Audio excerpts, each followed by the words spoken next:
اچھا اسٹوڈیو میں جو عثمان ڈار انٹرویو دے رہا ہے تو اس ٹائم فوجی ساتھ میں آیا, بندوق پکڑ کے کھڑا ہے کہ خبردار کہ ہم نے جیسا بول رہا ہے آپ نے ایسا ہی کرنا ہے. اور مزے کی بات ہے کہ وہ وردی میں پکڑ کے اس کو لے کے آ رہے ہیں اور وہ عوام کو دکھا رہے ہیں دیکھو یہ فوجی ہے. اب جمشید دستی صاحب کیا کہہ رہا ہے کہ دیکھو سی ٹی ڈی کے آدمی تھے, ایجنسیوں کے آدمی تھے, یعنی کہ اگر ایجنسیوں کے آدمی آتے ہیں تو وہ اپنی شناخت ساتھ میں لے کے آتے ہیں, ان کے بیچ لگے ہوتے ہیں کہ یہ سی ٹی ڈی کا آدمی ہے, یہ فلاں ایجنسی کا آدمی ہے, یہ فلاں ادارے کا آدمی ہے, اور وہ ویگو ڈالوں پہ آئے اور انہوں نے زیادتی کر کے چلے گئے. کامن سینس کی بات ہے کہ اس کے ساتھ زیادتی کرنے کا مقصد کیا ہے, کیا حاصل کرنا چاہتی ہے ادارے؟ یہی چاہتے ہیں نا کہ ان کو دبکایا جائے, ان کو ڈرایا جائے کہ آپ عمران خان کا ساتھ چھوڑ دیں. یہی مقصد ہے نا, اور تو کچھ نہیں ہے. تو کیا ادارے اس کو خفیہ اٹھا نہیں سکتے, یا ادارے خفیہ پہلے اس کے اوپر پیغام نہیں بھیجا سکتے کہ بھائی آپ باز آ جائیں, اگر آپ باز نہیں آتے تو پھر ہم آپ کے ساتھ یہ کریں گے وہ کریں گے. تو کیا پہلے جمشید دستی نے کہا ہے کہ مجھے کوئی پیغام ملا ہے بیٹے فلاں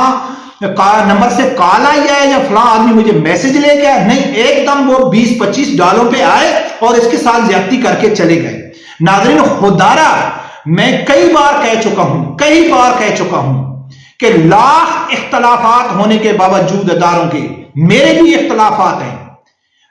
لبیک کے ساتھ بہت بار ظلم ہوا جو ادارے تماشا دیکھتے رہے, اس کے باوجود اس کا ہرگز یہ مقصد نہیں کہ آپ نفرت میں, اختلاف میں اس حد تک چلے جائیں کہ جو پاکستان کے مخالف, پاکستان کے دشمن ممالک ہیں ان کو فائدہ پہنچے. تو اگر آپ میری ویڈیو دیکھتے ہیں تو میں بارہا اس کا ذکر بھی کر چکا ہوں اور بارہا ویڈیو بھی شیئر کر چکا ہوں کہ 4 April 2022, 11 April 2022, 10 April 2022 Imran Khan کے اترنے سے 4 دن پہلے اور 4 دن بعد میں نے واضح الفاظ میں کہہ دیا تھا کہ یہ بہت بڑی سازش جو ہے یہ پاکستان آرمی کے خلاف ہے, پاکستانی اداروں کے خلاف ہے. اگر آج کوئی آدمی میرے سامنے قرآن پاک رکھ دے تو میں قرآن پاک کے اوپر ہاتھ رکھنے کے لیے تیار ہوں کہ ہر وہ شخص جو پی ٹی آئی کا سپورٹر ہے وہ پاکستانی پاک فوج کا دشمن ہے. میں فیس بک پہ اگر میرے کئی دوست ہیں جو مجھے کمنٹس کرتے ہیں کہ ملک صاحب ہم آپ کو یوٹیوب میں بھی دیکھتے ہیں, ٹویٹر میں بھی دیکھتے ہیں, فیس بک پہ بھی دیکھتے ہیں, تو آپ مجھے فیس بک میں جا کے دیکھو کہ کئی بار میں یہ کہہ چکا ہوں کہ میرے پرسنل پی ٹی آئی کے ایسے لوگ ہیں جن کو میں جانتا ہوں جو میرے سامنے بیٹھتے ہیں تو وہ فوج کو اتنی بری گالی نکالتے ہیں جس کا کوئی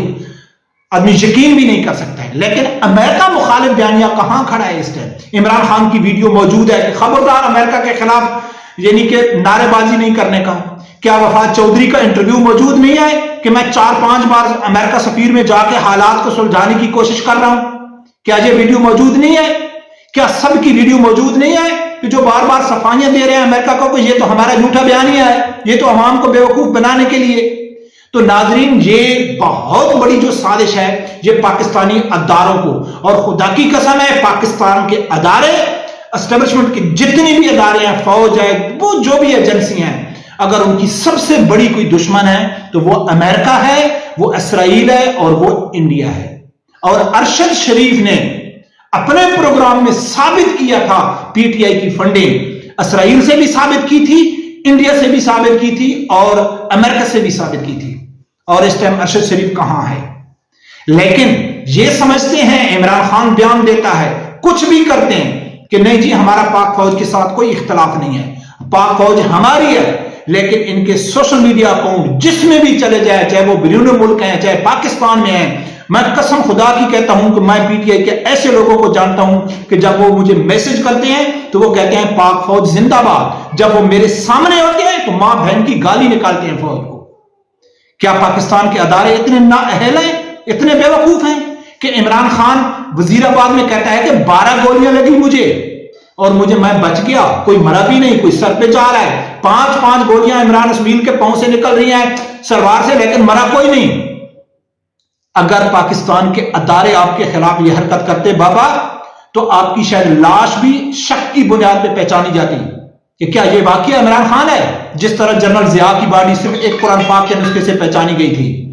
یعنی کہ جس طرح آپ خود نااہل ہیں, پاکستان کے اداروں کو بھی نااہل سمجھتا ہے کہ پاکستان کی ایجنسیاں اس کے اوپر حملہ کرا رہی ہیں, 12 گولیاں چل رہی ہیں اور آدمی بچ رہے ہیں. تو ناظرین یہ صرف بیرونی توجہ حاصل کرنے کے لیے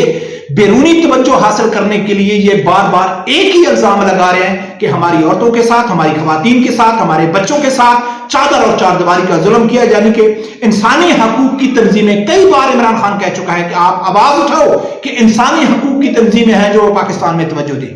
تو ناظرین، مجھے اس میں کوئی شک نہیں ہے کہ اس کے ساتھ زیادتی نہیں ہے، آزاد صحیح انکوائری ہونی چاہیے۔ خدا کی قسم ہے، ارشد شریف کی اگر جس دن مراد شریف پکڑا گیا تو معلوم پڑ جائے گا ارشد شریف کو کس نے شہید کیا۔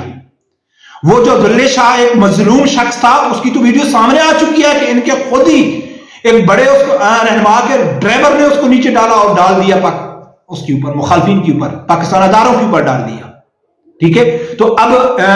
اس کی بھی صحیح انکوائری ہوگی تو معلوم پڑے گا کہ ان کے اپنے پی ٹی آئی کے آدمی ہی تھے۔ تو ناظرین، لہٰذا